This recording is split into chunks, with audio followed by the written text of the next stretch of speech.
പരിശുദ്ധാത്മാവേ എന്നിൽ വന്നു നിറയണമേ. പരിശുദ്ധാത്മാവേ കൃപ ചൊരിയണമേ. പരിശുദ്ധാത്മാവേ ശക്തി പകരണമേ. പരിശുദ്ധാത്മാവേ കൃപ ചൊരിയണമേ. പരിശുദ്ധാത്മാവേ ശക്തി പകരണമേ. പരിശുദ്ധ പരമ ദിവ്യകാരുണ്യനാഥനായ ഈശോയ്ക്ക് നിത്യസ്തുതിക്ക് യോഗ്യനായ പരിശുദ്ധ പരമ ദിവ്യകാരുണ്യനാഥനായ ഈശോയ്ക്ക് എല്ലാ ദിവസവും വിശുദ്ധ കുർബാനയിലൂടെ ഞങ്ങളുടെ ഉള്ളിനുള്ളിൽ കടന്നു വരുന്ന പരിശുദ്ധ പരമ ദിവ്യകാരുണ്യനാഥനായ ഈശോയ്ക്ക് സ്നേഹമുള്ളവരുടെ നിമിഷത്തെ ഓർത്ത് നമുക്ക് ഓരോരുത്തർക്ക് നന്ദി പറയാം. നമുക്കറിയാം നമ്മൾ എവിടെയാണ് എന്നുള്ള കാര്യം. ഇതിലെ കത്തോലിക്ക തിരുസഭ നമുക്ക് ഓരോരുത്തർക്കും വിചിന്തനത്തിനായി തന്ന ഒരു ഭാഗം നമ്മൾ ഒരിക്കൽ കൂടി ഒന്നുകൂടി പരിശോധിക്കാൻ പോവുകയാണ്. ലൂക്കായുടെ സുവിശേഷം 19-ാം അധ്യായം 1 മുതൽ 10 വരെയുള്ള വാക്യങ്ങൾ. സഖ്യവോസ് ദൈവത്തെ തിരിച്ചറിയുന്ന നിമിഷങ്ങളാണ്. സ്നേഹമുള്ളവരെ, നമ്മുടെ ജീവിതത്തിൽ ഒരുപക്ഷെ സുവിശേഷം പോലെ തന്നെ അനുവർത്തമാകുന്ന ഒത്തിരിയേറെ അനുഭവങ്ങൾ നമ്മുടെ ജീവിതത്തിൽ പലപ്പോഴുണ്ട്. പലപ്പോഴും നമ്മൾ നഷ്ടപ്പെട്ടു പോയേക്കാം, അല്ലെങ്കിൽ നമ്മുടെ ജീവിതത്തിൽ എപ്പോഴൊക്കെയോ നമുക്ക് ആ ഒരു ദൈവ സാന്നിധ്യത്തിൽ നിന്ന് അകന്നു പോകുന്ന നിമിഷങ്ങൾ നമ്മുടെ ജീവിതത്തിൽ ആവർത്തിച്ചേക്കാം. സ്നേഹമുള്ളവരെ, ഈ ഒരു ഭാഗം പരിശോധിക്കുമ്പോൾ ആദ്യമേ ഓർക്കേണ്ട ഒരു കാര്യം, സഖ്യവോസ് ആദ്യമേ യഥാർത്ഥത്തിൽ ആരെയാണ് പിന്തുടർന്നത്, അല്ലെങ്കിൽ യജമാനനായിട്ട് തൻ്റെ ജീവിതത്തിൽ ആരെയാണ് കണ്ടത് എന്നുള്ള കാര്യം നമ്മൾ വായിച്ചതാണ്. അത് റോമൻ സാമ്രാജ്യത്തിലെ മുതിർന്ന ഉദ്യോഗസ്ഥരുമായിട്ടുള്ള ഒരു ബന്ധമാണ്. അതുപോലെ ചുറ്റുമുള്ള ഓരോരുത്തരും, ബന്ധുക്കളായിക്കോട്ടെ സുഹൃത്തുക്കളായിക്കോട്ടെ, എല്ലാവരുമാലും ആ മനുഷ്യൻ ഒറ്റപ്പെടുമ്പോഴും ദൈവത്തെ എപ്പോഴും ആ ഒരു മനുഷ്യൻ രുചിച്ചറിയുന്നുണ്ട്. അത് ചുറ്റുമുള്ള ഓരോ വ്യക്തികളിൽ കൂടെയാണ്. സ്നാപയോഹന്നാൻ സ്വർഗരാജ്യം സമീപിച്ചിരിക്കുന്നു, നിങ്ങൾ ഓരോരുത്തരും അനുഭവിച്ച് സുവിശേഷത്തിൽ വിശ്വസിക്കുന്നുവെന്ന് ഏറ്റുപറയുമ്പോഴും, അല്ലെങ്കിൽ ഓരോരുത്തരും ആ ഒരു ദൈവസാന്നിധ്യം തിരിച്ചറിഞ്ഞുകൊണ്ട് ഇവൻ യഥാർത്ഥത്തിൽ ഒരു ഗുരുവാണ്, ദൈവമാണെന്നുള്ള ബോധത്തിൽ അവരോരോരുത്തരുമായിരിക്കുന്ന ഒരു നിമിഷം സഖ്യവോസും തിരിച്ചറിയുന്നുണ്ട് തൻ്റെ ജീവിതത്തിൽ താൻ ഏറ്റവും കൂടുതൽ ആഗ്രഹിച്ചിരുന്ന ഒരു വ്യക്തിയുടെ സാന്നിധ്യത്തെ ഓർത്ത്. ആ ഒരു നിമിഷം തൻ്റെ ജീവിതത്തിൽ ശാരീരികമായിട്ടുള്ള ബുദ്ധിമുട്ടുകളൊന്നും വകവയ്ക്കാതെ ഓടിയെത്തുന്നുണ്ട് ആ ഒരു ആൾക്കൂട്ടത്തിനിടയിലേക്ക്. ഓർക്കുക, അത്രയും ജനക്കൂട്ടം ആ ഒരു ജനാവാലി തമ്പുരാനെ പിന്തുടർന്നിട്ട് പോലും അവരോരോരുത്തരും തൻ്റെ ജീവിതത്തിൽ ഒരു രൂപാന്തരം സംഭവിക്കാൻ അല്ലെങ്കിൽ അത് സ്വീകരിക്കാൻ വേണ്ടി തയ്യാറാകുന്നില്ല. പക്ഷേ സഖ്യവോസിന്റെ ജീവിതം പരിശോധിക്കുമ്പോൾ അവർ ദൈവത്തെ കാണണമെന്നുള്ള ബോധ്യത്തിൽ അവിടെ നിന്ന് ആരംഭിക്കുകയാണ് സഖ്യവോസിന്റെ ജീവിതത്തിൻ്റെ രൂപാന്തരം. സ്നേഹമുള്ളവരെ, ഇന്ന് ഈശോയുടെ മുമ്പിൽ നമ്മൾ ഓരോരുത്തരുമായിരിക്കുമ്പോൾ സഖ്യവോസിനെ പലപ്പോഴും നമ്മളും നമ്മുടെ ജീവിതത്തിൽ മാറുന്നുണ്ട്. ദൈവത്തെ കാണാൻ ആഗ്രഹിച്ചിട്ടല്ലേ നമ്മൾ ഓരോരുത്തരും ഈ വിശുദ്ധ കുർബാനയുടെ സമീപത്തേക്ക് കടന്നു വരുന്നത്. ഇവരുടെ ക്ഷണം സ്വീകരിച്ച് നമ്മൾ ഓരോരുത്തരും നമ്മുടെ അയോഗ്യതകളെല്ലാം മറന്ന് ഈ തിരഞ്ഞെടുപ്പിൻ്റെ ഭാഗമായിട്ട് അവിടുത്തെ കൂടെ ആയിരിക്കാൻ വേണ്ടി ആഗ്രഹിക്കുന്ന നിമിഷങ്ങളില്ലേ, അതുതന്നെയാണ് സഖ്യവോസിന്റെ ജീവിതത്തിലും സഖ്യവോസ് സ്വീകരിച്ചത്. പല മനുഷ്യരാലും ഒറ്റപ്പെടുമ്പോഴും തൻ്റെ ജീവിതത്തിൻ്റെ ചെയ്തികൾ കൊണ്ട് പലപ്പോഴും ഓരോ ആൾക്കാരും ഒറ്റപ്പെടുത്തുമ്പോഴും ദൈവത്തിൽ നിന്ന് അകന്നു പോയല്ലോ എന്നുള്ള ബോധ്യത്തിൽ പലപ്പോഴും ആയിരിക്കുമ്പോഴും സഖ്യവോസ് ഏറ്റവും കൂടുതൽ ആഗ്രഹിച്ചത് ദൈവത്തെ കാണാനാണ്. പലപ്പോഴും ചുറ്റുമുള്ള ഓരോ മനുഷ്യരും പറഞ്ഞു, നിനക്ക് പൊക്കക്കുറവാണ്, അല്ലെങ്കിൽ ഒരു മനുഷ്യർക്ക് നിന്നെ ഇഷ്ടമില്ലല്ലോ, ഇങ്ങനെയുള്ള കുറേ കുത്തുവാക്കുകൾ പറയുമ്പോഴും സഖ്യവോസിന്റെ ജീവിതത്തിലും മനസ്സിലും ഒറ്റ കാരണം മാത്രമേ ഉണ്ടായിരുന്നുള്ളൂ, എനിക്ക് ദൈവത്തെ കാണണം, എനിക്ക് എൻ്റെ ഈശോയെ കാണണം. ആ ഒരു ബോധത്തിൽ ഉറച്ചു നിന്നുകൊണ്ട് ആ ഒരു ആൾക്കൂട്ടത്തിൻ്റെ സമീപത്തേക്ക് ചെല്ലുമ്പോഴും ശാരീരികമായുള്ള ബുദ്ധിമുട്ട്, അപ്പൊക്കക്കുറവ് മനസ്സിലാക്കിയിട്ട് പോലും സഖ്യവോസിൻ്റെ മനസ്സിൽ ഒരൊറ്റ ആഗ്രഹം മാത്രമേ ഉണ്ടായിരുന്നുള്ളൂ, അത് ദൈവത്തെ മുഖാമുഖം കാണണം. സ്നേഹമുള്ളവരെ, ഓരോ വിശുദ്ധ കുർബാനയിലും ഈ ഒരു നിമിഷം പിന്നെയും ആവർത്തിക്കപ്പെടുന്നുണ്ട്.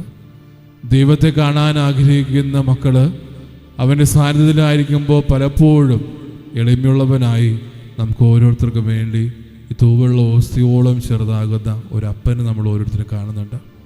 സ്നേഹമുള്ളവരെ, അന്ന് ആ ഒരു വീതിയിൽ സക്കേവൂസ് തൻ്റെ ജീവിതത്തിലെല്ലാം മറന്ന് ദൈവത്തെ കാണണമെന്നുള്ള ഒരൊറ്റ ആഗ്രഹം കൊണ്ട് തൻ്റെ ശാരീരിക ബുദ്ധിമുട്ടുകളെല്ലാം മറന്ന് ആ ഒരു സിക്കമോർ മരത്തിലേക്ക് ചാടിക്കയറുന്നുണ്ട്.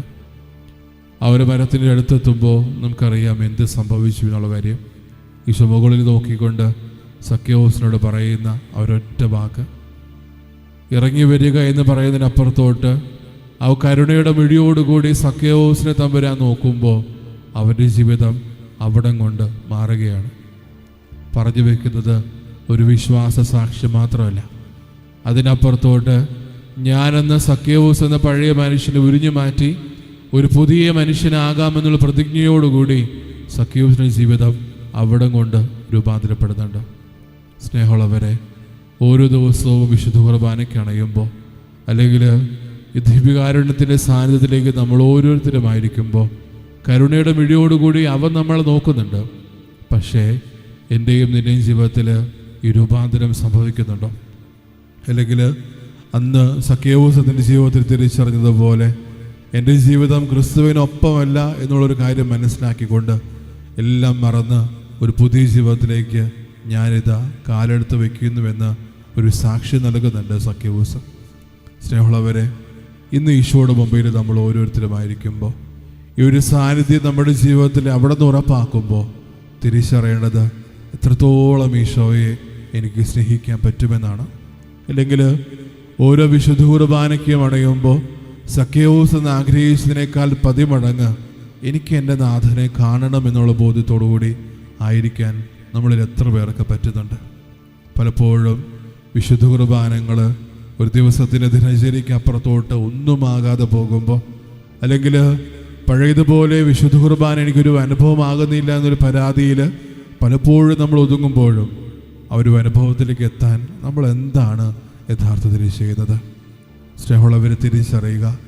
അന്ന് ആ ഒരു സിക്കമോർ മരത്തിന് കീഴിൽ നിന്നുകൊണ്ട് സക്കേവൂസിനെ തൻ്റെ ഇരുമിഴികളാലും തിരിച്ചു നോക്കുമ്പോഴും അന്ന് ദൈവം ഈശോ അന്നോട് ഉറപ്പിക്കുന്നത് കരുണയുടെ മിഴിയോടുകൂടി അവനെ ചേർത്ത് പിടിക്കാനാണ്. സ്നേഹമുള്ളവരെ, ഇന്ന് ഈ അരുളിക്കയുടെ മുമ്പിൽ നമ്മൾ ഓരോരുത്തരുമായിരിക്കുമ്പോൾ എൻ്റെ ജീവിതത്തിലും എനിക്ക് ഉറപ്പിക്കാൻ പറ്റുന്നുണ്ടോ? മറ്റുള്ളവരെ ഈ കരുണയുടെ മിഴിയോടുകൂടി ഞാനും ചേർത്ത് പിടിക്കുമ്പോൾ എൻ്റെ ജീവിതത്തിലും എനിക്കും ഈ കരുണ ഉറപ്പിക്കാൻ പറ്റുന്നുണ്ടോ? അന്ന് ആ കരുണയുടെ മിഴിയോടുകൂടി സക്കേവൂസിനെ നോക്കുമ്പോൾ സക്കേവൂസ് ഏറ്റു പറയുന്നത്, ഞാൻ ആരെങ്കിലും വഞ്ചിച്ചിട്ടുണ്ടെങ്കിൽ അവരുടെ എല്ലാ മോഹരെ 10 മടങ്ങ് തിരിച്ചു കൊടുക്കുമെന്നാണ്. ഒരു പക്ഷേ ഒരു ചുങ്കക്കാരൻ്റെ ജീവിതം പരിശോധിക്കുമ്പോൾ, യഹൂദ പാരമ്പര്യം പരിശോധിക്കുമ്പോൾ പലപ്പോഴും വഞ്ചിച്ചെടുത്ത വക ഒരിക്കൽ പോലും തിരിച്ചു കൊടുക്കാതെ ഒതുങ്ങുന്ന ഒത്തിരിയേറെ ആൾക്കാർ അവരുടെ ചുറ്റിലുമുണ്ടായിരുന്നു. ചുങ്കക്കാരൻ എന്ന് പറയുമ്പോൾ നാട്ടിലും വീട്ടിലും ബന്ധുജനങ്ങളും സുഹൃത്തുക്കളും എല്ലാവരാലും ഒറ്റപ്പെട്ട് ആ ഒരു മനുഷ്യൻ്റെ സ്വാർത്ഥതയിൽ മാത്രം നിലനിന്നുകൊണ്ട് ജീവിച്ചു മുന്നേറുന്ന ഒരു ജീവിതമായിരുന്നു പലപ്പോഴും അവർക്കുണ്ടായിരുന്നത്. അവരിൽ നിന്നെല്ലാം തൻ്റെ ജീവിതം പരിണമിച്ചുകൊണ്ട് ഒരു രൂപാന്തരത്തിലേക്ക് സക്കേവൂസ് നടന്നെടുക്കുന്നുണ്ട്. സ്നേഹമുള്ളവരെ, നമ്മളും തിരിച്ചറിയേണ്ടത് നമ്മുടെ രൂപാന്തരത്തിനും നമ്മുടെ മാനസാന്തരത്തിൻ്റെയും നേരമായോ എന്നാണ്.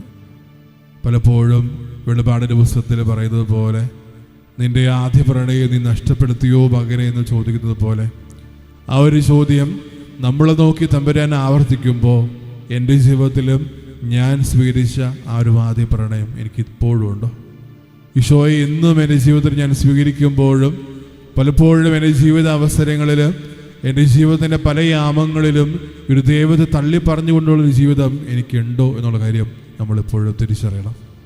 അന്ന് സക്കേവൂസ് അത്രയും നാളും ഒരു ചുങ്കക്കാരിൽ പ്രമുഖനായിട്ട് ജീവിച്ചപ്പോഴും മറ്റുള്ളവരുടെ വക വഞ്ചിച്ചെടുത്തപ്പോഴും അവരിൽ നിന്ന് കപ്പ പിരിച്ചെടുത്ത് റോമാ സാമ്രാജ്യത്തിൽ ഓരോരുത്തർക്കും കൊടുക്കുമ്പോഴും ഒരിക്കൽ പോലും മനസ്സിനൊരു അലിവ് തോന്നിയിരുന്നില്ല. പക്ഷേ അലിവ് തോന്നിയത് എപ്പോഴാണ്? അത് ചുങ്കക്കാരനായ മത്തായി തൻ്റെ ജീവിതം ഏറ്റുപറഞ്ഞ് ദൈവത്തിന് വേണ്ടി ഇറങ്ങിത്തിരിക്കുമ്പോൾ ആ രൂപാന്തരം സക്കേവൂസിൻ്റെ ജീവിതത്തെ രൂപാന്തരപ്പെടുത്തുന്നുണ്ട്. സ്നേഹമുള്ളവരെ, നമ്മുടെ ജീവിതത്തിൽ നമ്മൾ ഓർക്കേണ്ട ഒരു കാര്യം, എൻ്റെ ജീവിതം കൊണ്ട് എൻ്റെ ജീവിത മാതൃക കൊണ്ട് ആരൊക്കെ ക്രിസ്തുവിലേക്ക് നടന്നെടുക്കുന്നുണ്ട്?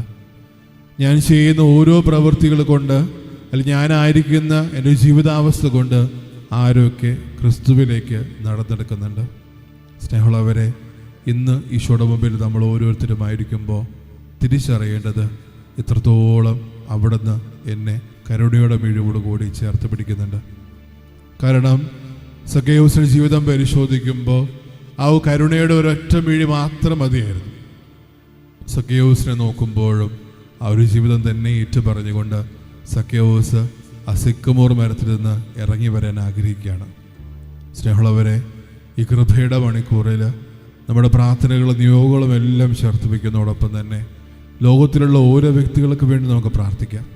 സ്നേഹമുള്ളവർ, നമ്മുടെ പ്രാർത്ഥനകളും നിയോഗങ്ങളും ഒരിക്കൽ കൂടി ഈ ഒരു സന്നിധിയിലേക്ക് ചേർത്ത് വയ്ക്കാം.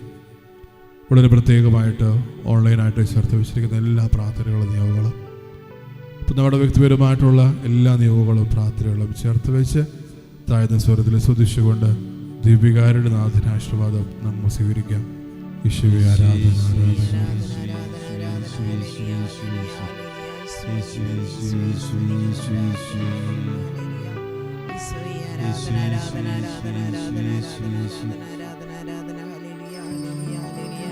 ഈശോയെ ഞാനങ്ങി ശരണപ്പെടുന്നു, ഈശോയെ ഞാനങ്ങി ശരണപ്പെടുന്നു, ഈശോയെ ഞാനങ്ങി ശരണപ്പെടുന്നു, ഈശോയെ ഞാനങ്ങി ശരണപ്പെടുന്നു. പരിശുദ്ധ പരമമാ ദിവ്യകാരുണ്യമേ, എന്നുമെന്നും അങ്ങേ